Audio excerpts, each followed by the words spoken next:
Praise the Lord, hallelujah. परमेश्वर आप सबको आशीष दे। मेरे प्यारे भाइयों और बहनों, मैं आप सबको आज एक ऐसा संदेश देना चाहती हूँ जो बहुत ही महत्वपूर्ण है। मैंने अक्सर देखा है कि विश्वासी भाई और बहनें जब भी प्रार्थना करते हैं या जब भी कोई गीत गाते हैं या जब भी परमेश्वर का नाम लेते हैं तो उनको तू तड़ाक की भाषा इस्तेमाल करके पुकारा जाता है। तू तड़ाक की भाषा का इस्तेमाल करके प्रार्थना की जाती है और तू तड़ाक की भाषा का इस्तेमाल करके परमेश्वर को पुकारा जाता है, उनके गीत गाए जाते हैं। क्या ये सही है? मैं पूछना चाहती हूँ सारे मेरे जो भाई बहन हैं, जो विश्वासी भाई बहन हैं, जो विश्वास रखते हैं यीशु मसीह पे, जो विश्वास रखते हैं बाइबल पे, जो विश्वास रखते हैं परमेश्वर यहोवा पे, मैं आप सबसे पूछना चाहती हूँ कि क्या ये योग्य है? आप जब भी प्रार्थना करते हो, आप जब भी आराधना करते हो, आप जब भी गीत गाते हो, आप जब भी परमेश्वर का नाम लेते हो तो आप परमेश्वर से तू तड़ाक से बात करते हो। क्या ये योग्य है? जैसे एक गाना है, यीशु मसीह तेरे जैसा है कोई नहीं। आप यहाँ पे जब गीत लिख रहे हो तो वहाँ आप तेरे जैसा इस वर्ड का इस्तेमाल कर रहे हो। क्या आप उसकी जगह यह वर्ड यूज़ नहीं कर सकते कि आपके जैसा कोई नहीं है परमेश्वर जी?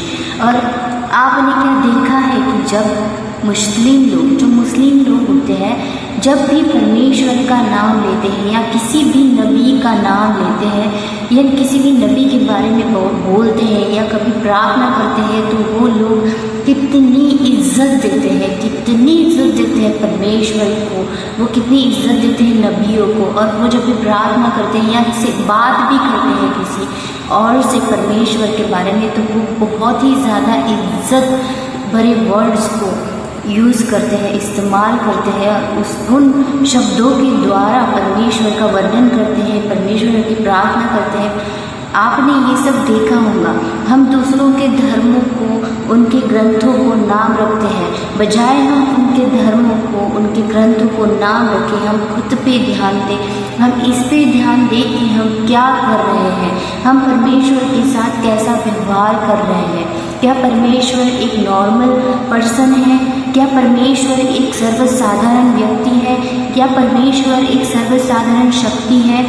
परमेश्वर क्या है आप जान रहे हो? परमेश्वर का महत्व आप जान रहे हो? परमेश्वर कौन है आप जान रहे हो कि नहीं जान रहे?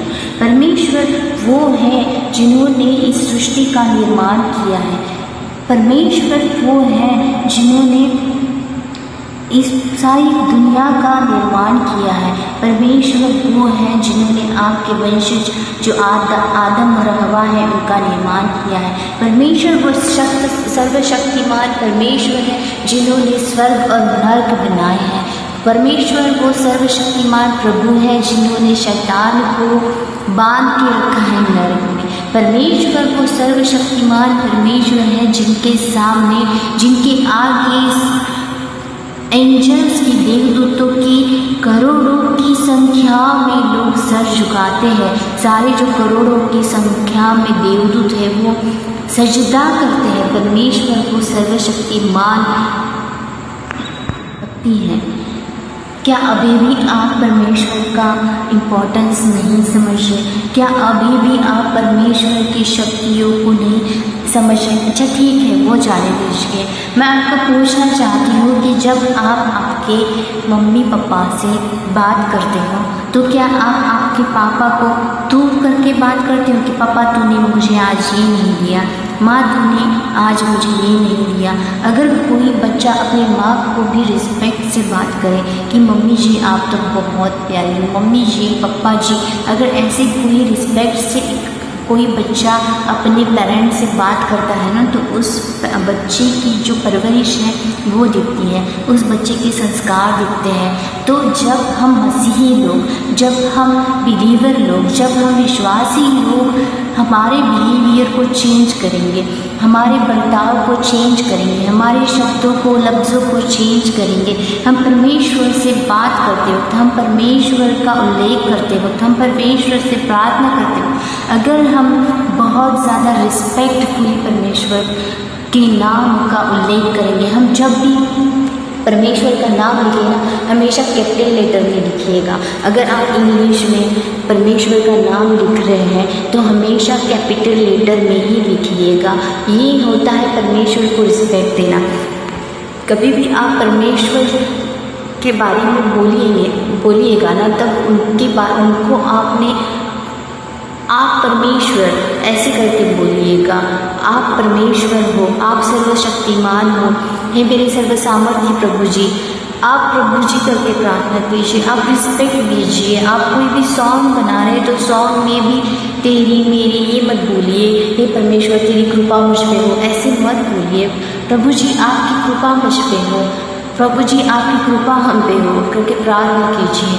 अपने वर्ड्स बहुत अच्छे से, बहुत रिस्पेक्टफुली यूज़ कीजिए, क्योंकि यही बताता है कि हम लोग विश्वासी हैं। यही बताता है, अपना बर्ताव, अपने वर्ड सब कुछ बताते हैं कि हम विश्वासी हैं जो सच्चे खुदा पे विश्वास रखते हैं। हम वो विश्वासी हैं जो यीशु मसीह पे विश्वास रखते हैं। हम वो लोग हैं जो परमेश्वर के चुने हुए हैं। अगर परमेश्वर के चुने हुए लोग ही परमेश्वर को रिस्पेक्ट ना दे, परमेश्वर को इज्जत ना दे, परमेश्वर से इज्जत से बात ना करे, परमेश्वर का उल्लेख इज्जत से ना करे, तो आगे बाकी धर्म के लोग हमसे क्या सीखेंगे। और एक बात मैं आपसे कहना चाहती हूँ कि हर धर्म जो है वो कुछ ना कुछ सिखाता है। भले ही कुछ धर्मों के कुछ जो पार्ट हैं उस पर शैतान ने कब्जा करके रखा है, पर हर धर्म लोगों को अच्छा बर्ताव करने के लिए सिखाता है। तो हमें हर धर्म के व्यक्ति का भी आदर करना है, हमें हर धर्म के ग्रंथ का भी आदर करना है, हमें हर धर्म के जो चाल की रीति है उनका आदर करना है। हम उनकी बेइज्जती नहीं कर सकते, क्योंकि परमेश्वर हमें नहीं कहते कि किसी की भावनाओं को ठेस पहुंचाओ। हम उन लोगों के लिए प्रार्थना कर सकते हैं, क्योंकि उन लोगों को बदलने का जो सामर्थ्य है वो सिर्फ और सिर्फ परमेश्वर में है। हम सिर्फ उन लोगों के लिए प्रार्थना कर सकते हैं या जितना हो सके उनको गाइडेंस कर सकते हैं, बट हम किसी भी धर्म की या किसी भी धर्म के व्यक्ति की बेइज्जती नहीं कर सकते। तो मेरे प्यारे भाई और बहनों, हमें परमेश्वर नहीं सिखाते कि आप कोई धर्म भेद रखें, आप कोई भेदभाव रखें। आपको कोई नहीं सिखा रहा है, बाइबल नहीं सिखाती कि आप किसी से भेदभाव कीजिए, और किसी भी व्यक्ति को जज करने का अधिकार भी आपको नहीं है। आप चाहे कोई भी पास्टर हो, चाहे आप कितने ही बड़े धर्म के प्रचारक हो, चाहे आप कितने भी बड़े विद्वान हो, चाहे आप कितने भी बाइबल के जो वचन रख लिए हैं, पर आपको अधिकार नहीं है किसी भी इंसान या किसी भी विश्वासी या किसी भी व्यक्ति के चरित्र के बारे में कुछ बोलने का, किसी भी व्यक्ति के बारे में कुछ बुरा बोलने का। वो चाहे कैसे भी बिहेव कर रहा हो, वो चाहे कैसा भी हो, वो उसके साथ क्या करना है, उसके साथ कैसा व्यवहार करना है, उसके साथ न्याय करना है या उसके साथ क्या करना है, वो सब परमेश्वर के हाथ में है, और वो सब परमेश्वर डिसाइड करेंगे। आप खुद की तरफ ध्यान दो, आप खुद के प्रोग्रेस की तरफ ध्यान दो, आप खुद के स्पिरिचुअलिटी की तरफ ध्यान दो कि आपको अब क्या करना है, आपको परमेश्वर से कैसे जुड़ना है, आपको परमेश्वर को कैसे मान महिमा देनी है, आपको परमेश्वर के साथ रह के कैसे आगे बढ़ना है। आप ये मत सोचिए कि कोई दूसरा व्यक्ति क्या कर रहा है, वो कैसे बिहेव कर रहा है, उसका न्याय परमेश्वर करेंगे। अगर आप उस व्यक्ति के बारे में कुछ गलत बोलते हैं, उसको हर्ट करते हैं उसके मुंह पे या उसके पीठ पीछे, क्योंकि पीठ पीछे भी अगर आप बोलते हैं तो परमेश्वर सुनते हैं, और परमेश्वर देखने वाले और सुनने वाले हैं। परमेश्वर एक CCTV की तरह तरह आपके साथ हमेशा है। आपको क्या मुँह से क्या वर्ड्स निकाल रहे हैं, आप कैसे बिहेव कर रहे हो, किसके बारे में क्या बोल रहे हो, ये सब परमेश्वर सुन रहे हैं, देख रहे हैं हर पल। तो किसी को जज करने का अधिकार आपको नहीं है, तो किसी को भी जज मत कीजिए, खुद को सुधारिए। आप कैसे विश्वासी हैं, आप एक परमेश्वर सच्चे खुदा के बच्चे हैं, ये लोगों को दिखाइए अपने बिहेवियर से, अपनी बातों से, अपने वर्ड्स से।